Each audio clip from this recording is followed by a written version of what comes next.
Hola amigos, ¿cómo les va? Bienvenidos al canal de Charlie Pereira, el senador. Y resulta que se nos terminó el mundial. Igualmente, hay gente que sigue complicando, siguen las rencillas, siguen los disparates, siguen el poco aguantar de muchos equipos, muchos seleccionados, y volvemos a la triste realidad de los exámenes deportivos de este momento, de las copas nacionales y alguna copa internacional de poca monta, como ser la sudamericana, donde muchos equipos, vale la pena decir, de mi República Oriental del Uruguay, no están dando la medida. Estamos a la altura de lo que otrora fueran otros equipos considerados pequeños del continente. Hoy esa realidad choca directamente con la realidad uruguaya. Porque seguimos viviendo de la historia de hace 76 años de personas que ya no están. Y esa es una realidad. Se habla de tener la garra charrúa, pero les aviso, a los acharrúas los eliminó Rivera hace añares y quedó alguno guacho por ahí que recién están volviendo a reaparecer. O sea, que si usted quiere poner lo que expulsa la gallina soltera, va a tener que ir por otro camino. Pero no es eso a lo que venimos. Venimos a hacer referencia a que el fútbol mundial, más allá del local, es el circo romano del siglo XXI. Sí, es ahora cual partido de básquet en Estados Unidos, ¿se acuerda? Ya Maradona lo había dicho en su momento, era un disparate y una pérdida de concentración de tener 4 tiempos de 25 minutos. Iba a ser un disparate jugar tanto tiempo, simplemente por el hecho del marketing y de que las empresas vendan mucho más. Pero tenemos unas puntualizaciones que queremos ir llevando adelante, a ver qué piensan ustedes. Por ejemplo, para dar introducción mismo a este tema, ¿recuerdan que, según comentarios históricos, cartas enviadas del primer conflicto bélico mundial, un día en particular se detuvo la guerra? Sí, para un partido de fútbol. Lo que se llamó la tregua de Navidad, el 25 de diciembre de 1914, donde por un lado estaban las tropas británicas, que se llamaba la Guardia de Lancashire, y después otro grupo alemán. Incluso el dato, no el relato, el dato, por las cartas de los que eran oficiales en esos momentos, y se lo voy a nombrar aquí, porque lo tengo anotado. Por ejemplo, Karl Schemisch, del 134 Regimiento Sajón de Infantería, o sea, un británico, y el teniente primero Johannes Niemann, del bando alemán, en sus respectivas cartas decían: suspendimos brevemente la guerra para tener un acto de camaradería y acercarnos un poco más a Dios o algo así. El tema es que detuvieron la guerra y en forma improvisada, en charcos de barro. Cabe recordar que en esa época en Europa eran unas ciénagas, porque lo que se llevaba adelante era la famosa guerra de trinchera. Entonces se pasaba mucho tiempo estacionados en determinado lugar y fuegos artificiales arriba del bando enemigo. Y mucho caramelo en barra le iban dando. Entonces, para ir sustentando el tiempo, lo que se estilaba en esa época era usar unas latas de comida que traían cigarros, terrones de azúcar y chocolate. Y eso fue lo que intercambiaron estos soldados, tanto alemanes como británicos, en este periodo particular. Mira hasta dónde llegaba el fútbol. Ya en esa época la fascinación por el fútbol. Con latas improvisadas se realizó. Se llamaba el juego de la tierra de nadie, así se llamaba ese espacio de terreno donde ambas fuerzas jugaron, no había referee, razones obvias, y sus espectadores eran las concertinas y los alambres de púa. Esto quedó como dato anecdótico en la localidad de Ypres, en Bélgica, en la zona de Flandes, que le llaman, que está entre Bélgica y Francia. Después otra pequeña puntualización sería, en un mundial, ¿gana quien juega mejor? Porque está el debate que yo he escuchado estos días que dicen, bueno, la selección española jugó mejor y ganó, o jugó bien y ganó. Puede darse el caso, o de repente no. ¿Y por qué vamos a este dato en particular? Porque muchas veces, sin jugar bien, pero sí con empuje, usted puede generar errores en el rival. No siempre el que tiene más el balón, a pesar de que es lo que se dice, el que tiene la tenencia es el que tiene el control porque no la tiene el rival, pero eso puede llevar que una cierta presión alta en un lugar que no sería bueno tenerlo, provoque ese error. Y ahí es donde el rival se hace de ese esférico y le da un martillazo, como quien dice, así, lo taja. ¿Y por qué digo esto? ¿Se acuerdan que Brasil en el 50, en el famoso Maracanazo, venía arrasando con todo? En aquel partido de tercera ronda contra Uruguay, cabe recordar, siempre se dice la final del Maracaná y no fue final del Maracaná. Yo soy uruguayo y como uruguayo le digo, no fue final porque era una ronda cuadrangular. Era el último partido de esa serie, de ese cuadrangular era el último partido, el tercer partido. Entonces, Brasil jugaba muy bien, muy bien. Incluso hace el primer gol del partido. Pero de dos errores surge el famoso maracanazo. Entonces, ¿qué pasa? Un mal día, un error, un fallo arbitral, como pasó en este mundial, horrores arbitrales, o incluso hasta la efectividad del cuadro.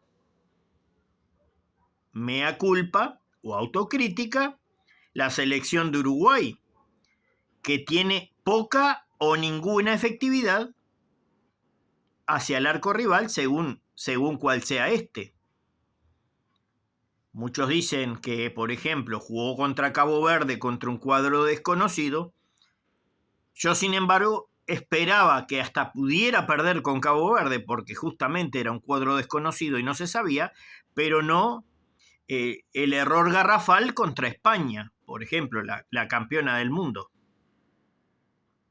que a mí me ha generado suspicacia y dudas, pero me las voy a guardar en este caso para mí. Después, ¿hay héroes y villanos? Y sí, hay héroes. Por ejemplo, este equipo Nobel, recién arrancado en esta fase, que enfrentó a España y le saca un empate, y así mismo salvó la jornada. Después puede ser estos integrantes de estos equipos haciéndole un paralelismo a David y Goliat.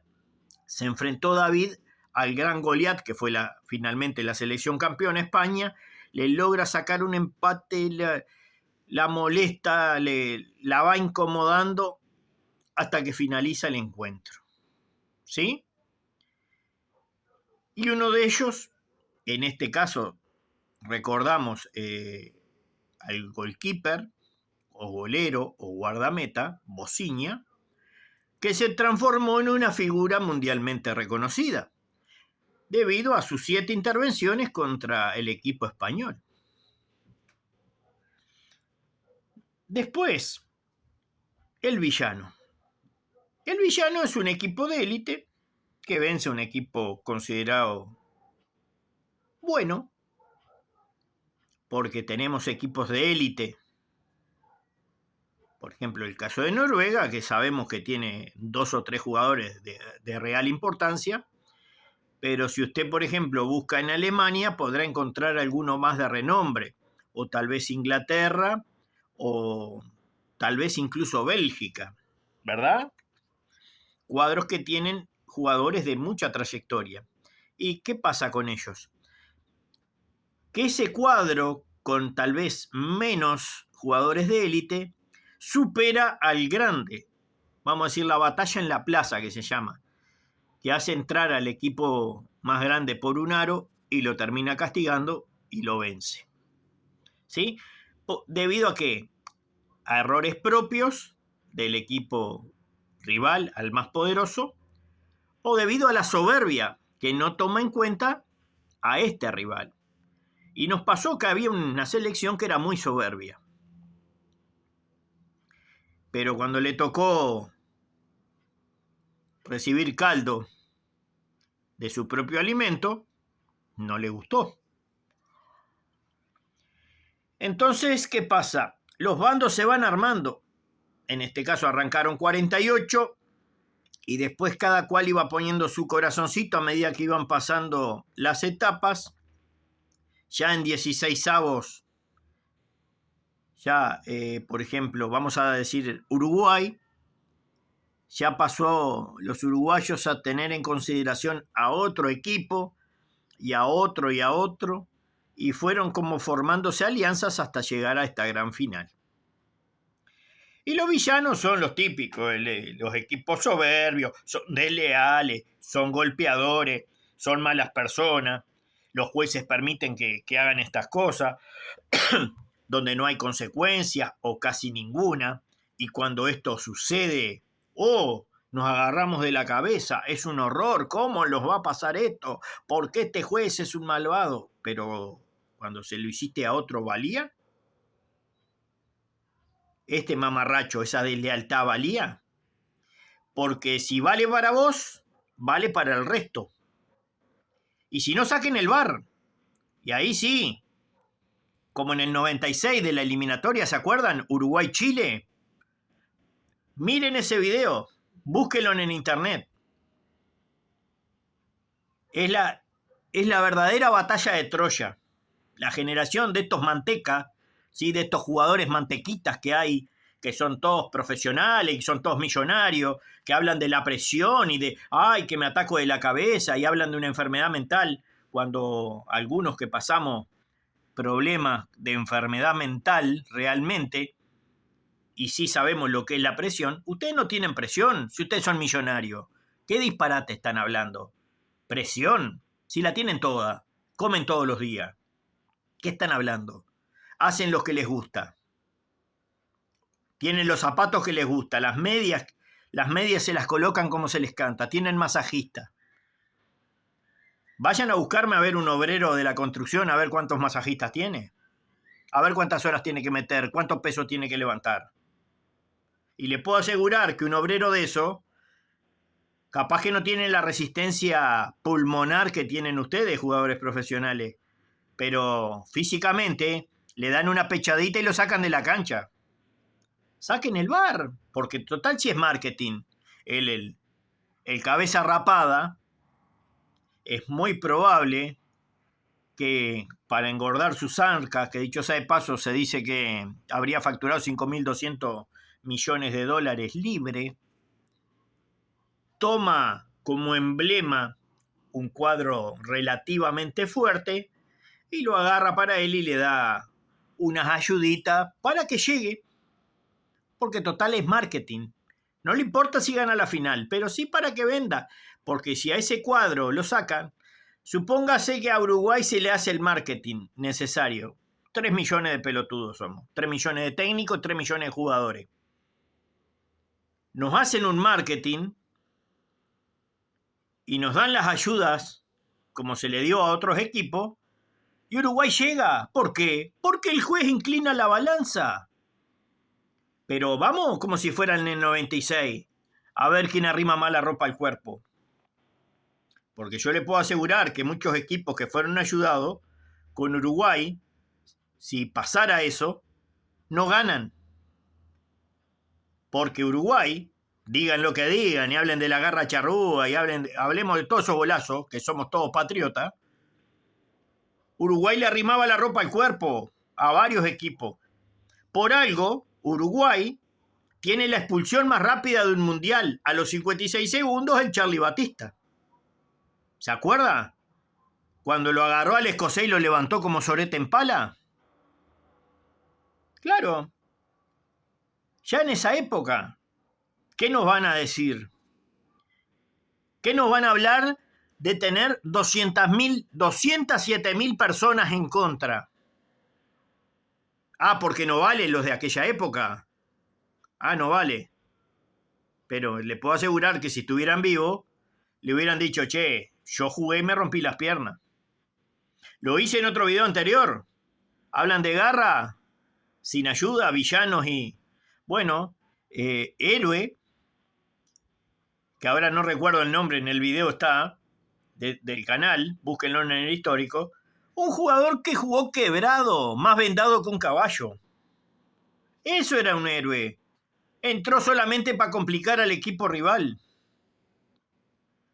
Si mal no recuerdo, era una semifinal con la Unión Soviética. Si mal no recuerdo. Un jugador fracturado. Jugó un tiempo y medio de Uruguay. ¿Qué están hablando de héroe? Héroe eran eso. Eso eran héroe. Un golero que no fuera ayudado. La araña negra de Moscú, Lev Yashin. Busque los videos. Yo no soy de su época. Es mucho más lejos en el tiempo. Por algo fue el único que recibió un Balón de Oro. Era un resorte el tipo. Y los villanos, los típicos de siempre. Todos aquellos que se dice que fueron acomodados en el tiempo y que compraron mundiales. Un caso que se nombra, y lo voy a dar con nombre y apellido, Inglaterra, se dice que su mundial en el 66 fue comprado. Pero más acá tenemos otros también. Y también se dice que se compraron. Incluso salieron a la palestra jugadores de una selección sudamericana diciendo, sí, a nosotros vinieron, nos dieron una tarasca. Y lo dijeron ellos, los jugadores, los involucrados. No es un invento de algún envidioso que vino y dijo... No, lo dijeron ellos. No, a mí me dieron guita y yo, vamos arriba. En ese tiempo la llevaba riquísimo. Con esa plata, más que suficiente.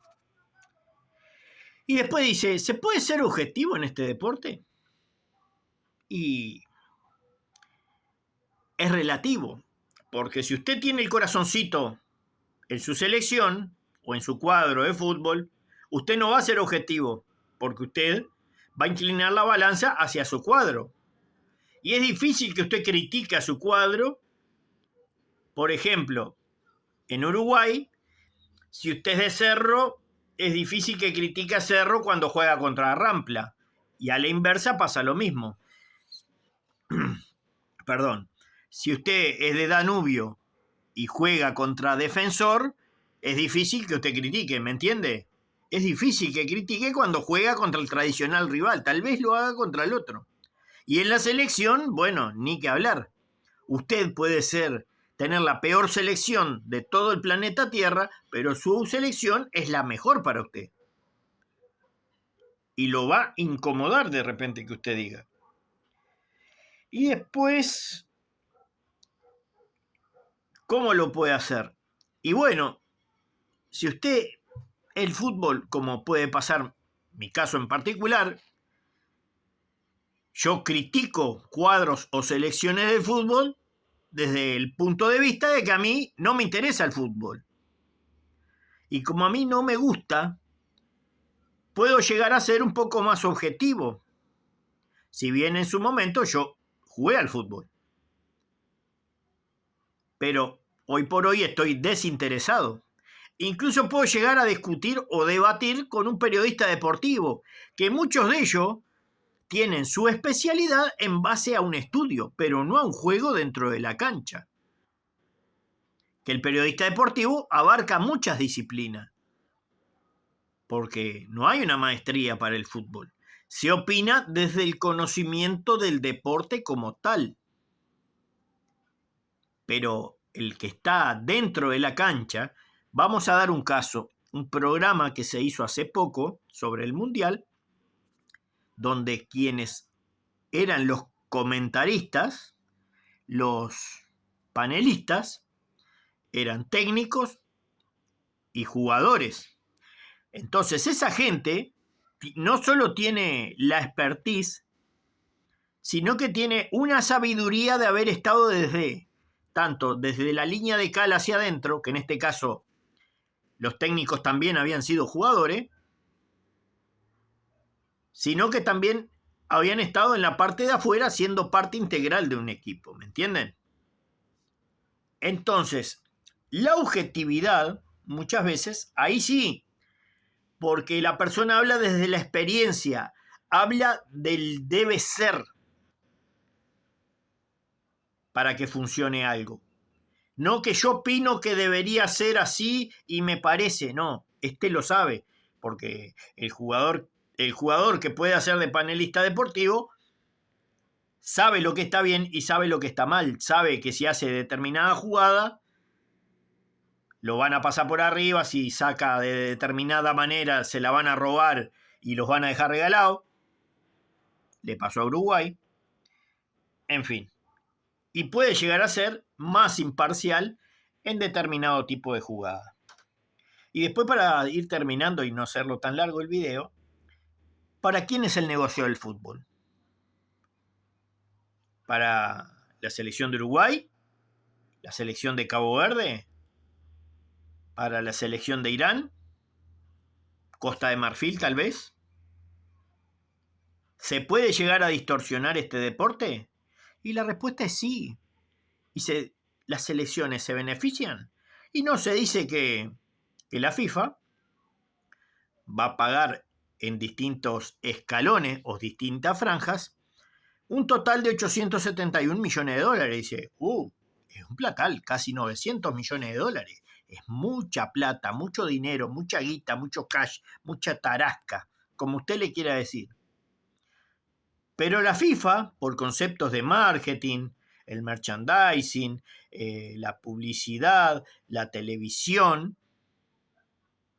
va a facturar un estimado ahí de 6.000 y pico de millones. Sé que le van a quedar libres unos 5.200 millones de dólares. ¿Qué me está contando? Eso es mucho dinero para las arcas de FIFA. Entonces, este gran negocio y esa posible inclinación hacia determinada selección, ¿es culpa de esa selección que sea la villana? ¿O es culpa de la FIFA que está tratando o estaría tratando de manifestar su ganancia a través de una selección como herramienta del juego que quiere llevar adelante y la ganancia que quiere obtener? Entonces, el fútbol,